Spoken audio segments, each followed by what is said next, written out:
Government-owned petrol stations. Let's have a look.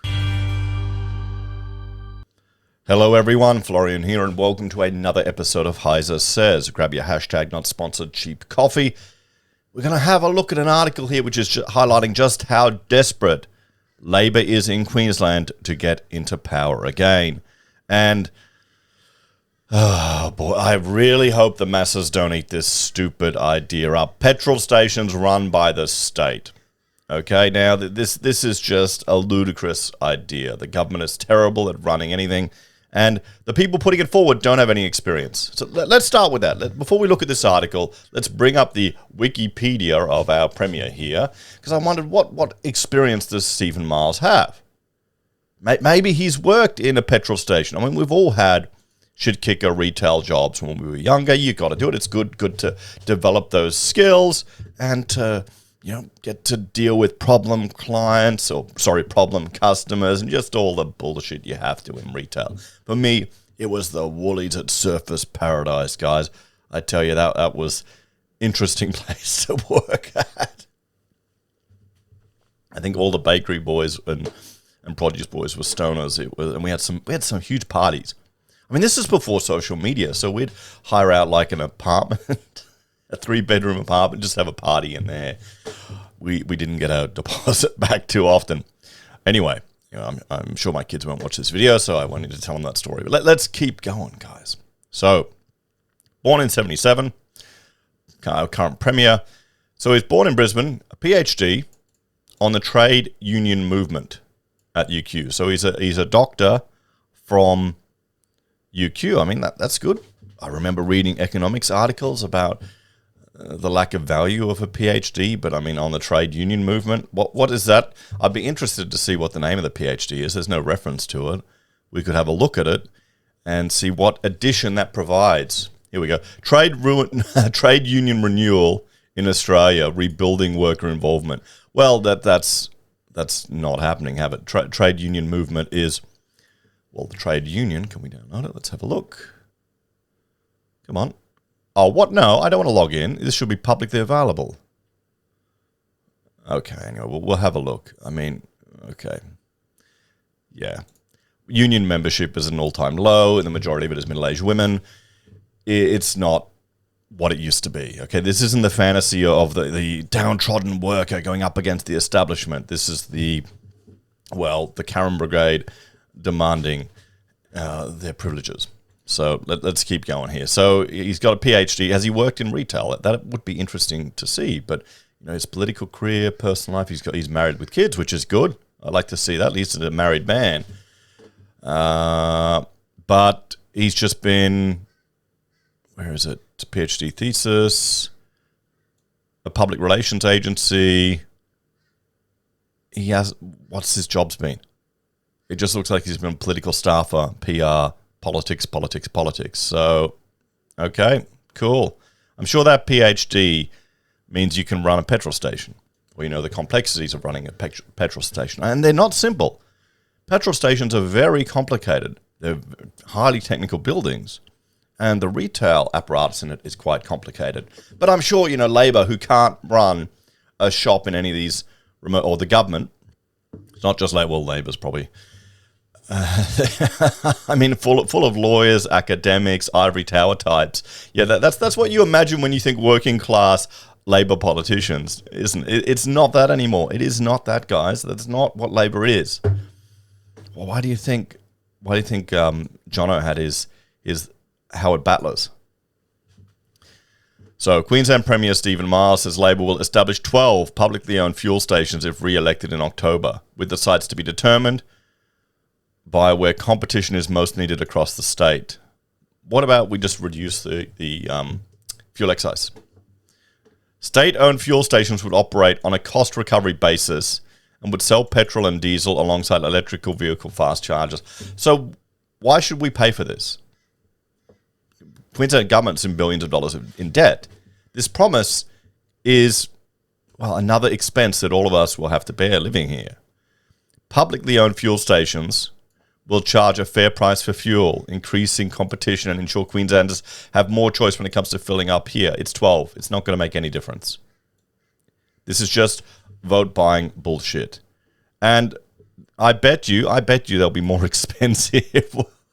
More expensive than real petrol stations. I guarantee it. Wait and see. There's no way they will be doing it cheaper unless they're running them at a loss. And then if they're running them at a loss, it's not a real business. Government should not be in the petrol sector. They already are. They're taxing the shit out of it. We don't need them running these petrol stations. This is insane.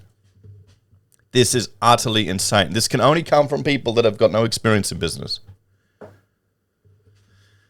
I guess, your PhD in trade union renewal, which is proven not to occur. Maybe this is how you renew the trade union movement. You might build a whole lot of closed shops controlled by the state.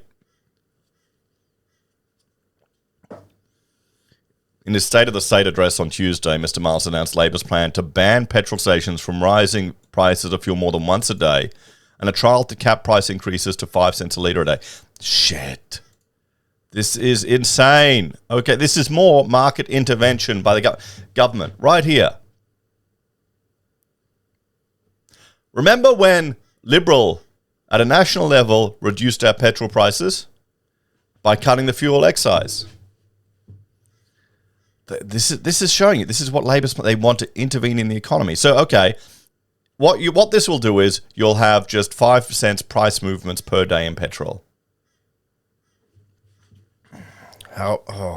This is, they're getting into a business that's none of their business. What about all the charges and costs that we already have? What about our registration costs? Why don't you reduce those significantly? Why don't you make it free? Why can't car vehicle registration be free or even a nominal cost of $50? It's just a database entry with a license, with a number plate.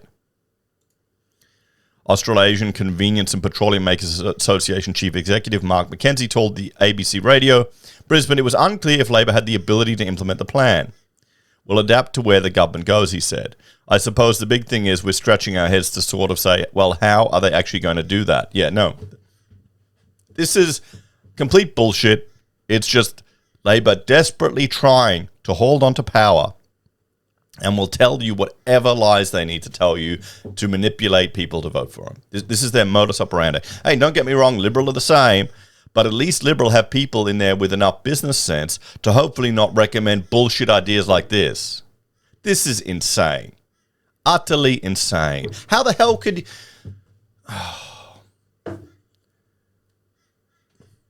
How can people at this level put these ideas forward? Well, no, they'd have to know. They'd have to know it's never going to work. Okay? They'd have to know it's never going to work. They're just saying what they want to say, doing what their polling groups are telling them to do to keep power. And then it'll all go out the window later. Wait and see. Do not vote for this. Do not vote for a party that is putting forward policies like this. They've got no understanding of what they're doing. Well, no. They've got a complete understanding of what they're doing. They're telling you what they think you want to hear to vote for them. There's no legislative mechanism or precedent, not just here in Australia, but anywhere in the world. Asked how he would legislate the price cap, Mr. Miles said similar measures have been implemented in other states, like with Western Australia requiring 24 hours notice before the price increase. Makes me think of Austria after the amalgamation with Germany before WW2. You'd have government inspectors going and telling you how many eggs your chickens should lay. Similar to that, isn't it? Socialists got to socialize, don't they? It's about trying to shorten the cycle to work out which day of the week you can fill up, he told ABC Radio Brisbane. We need to see more competition. This isn't competition. Mr. Miles said he expected the 12 state-owned petrol stations will be opened in Brisbane and some regional areas, adding that he had been convinced by the RACQ that we needed to see more competition. Government is not competition. Government is not competition. Does he even know how the process and costs involved in starting a petrol station? All the environmental issues involved? Government's probably going to come in, they will resume land with their powers, they will ignore all of the local planning requirements and do what they want to do. They'll break the rules. This is crazy with some government jobs. Nowhere else. If he's going to do it, we don't need it in Brisbane. No, you don't need them in Brisbane. Put them in regional areas, far out regional areas, far away, where there's no competition. See, this is why it's just vote buying. You do not need it in Brisbane. Brisbane, we've got tons of petrol stations. There's a lot of competition. Okay, you deal with it. Nowhere else in Australia has the market been concentrated. Yeah. We want to first support independence into the market, but when that fails, or where that doesn't happen quickly enough, we're going to set up state-owned petrol stations. Mr. McKenzie described the plan as a bold and risky move with taxpayer funds. Yeah, no, it's not. It's a ludicrous and barely veiled attempt at buying votes. The government is going to enter a complex market with a very complex and intense competition dynamic, and they're going to use taxpayer funds to run a series of enterprises, he says. Yeah, there is no way they're going to pull this off any cheaper. It is not in a million years. No chance at all. If they do, it's going to be run at an insane loss. Shadow Treasurer David Janetsky said he was concerned state-owned petrol stations will put small businesses at risk. The big corporations will win and ultimately independent operators and corner stores will fall, he told ABC Radio Brisbane. So the fuel price cycle is not in the best interests of motorists. The RACQ reported in the March quarter of this year that retail margins on unleaded petrol in Brisbane were almost triple those charged in Perth. The RACQ General Manager of Advocacy Joshua Cooney said Brisbane was consistently the most expensive capital city in the country for fuel. Isn't Sydney more expensive? Anyway. We had a price fuel cycle that doesn't work in the best interests of motorists, he told ABC Radio Brisbane. For many years now, motorists have faced eye-watering prices at the bowser with record high fuel margins and unjustified price hikes. They're putting this all on the evil petrol stations. What about how much the fuel excise levy? Where's the mention of this? Why is there no mention of this? How much tax we pay every time we're going there? The Liberal Party, when they were in power at a national level, reduced our fuel costs like that. None of this bullshit. Setting up businesses, jumping through hoops. Government isn't good at this. It's going to be a nightmare. They don't have the experience. Can you imagine some poor PM in government department that's used to delivering one type of project suddenly having to be pushed on to try and deliver a complex petrol station? It's going to be a nightmare. And they'll rush it. They'll rush it for the next election or win votes. You don't want this. Just push national level to reduce the excise.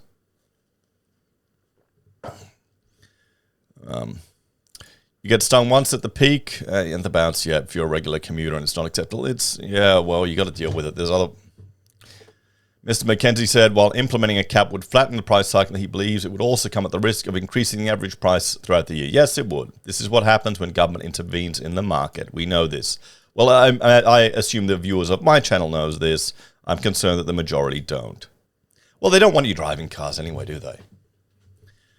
I'm not quite sure how a government can cap an element of price when the majority of price is moving as a result of global factors. It just doesn't make any sense. Funny that. Government doing something that doesn't make sense. During his address on Tuesday, Mr. Miles announced that if re-elected in October, Labor will establish a new independent transport authority. So another body, another cost, another person with a $500,000 job to manage that authority. Wow. Jobs for the mates, guys. Jobs for the mates, hey? This will see TransLink moved out from under the Department of Transport and Main Roads and work with Queensland Rail and local governments as a one-stop stop for trains and buses. Oh, boy. Let's have a chat about this one, guys.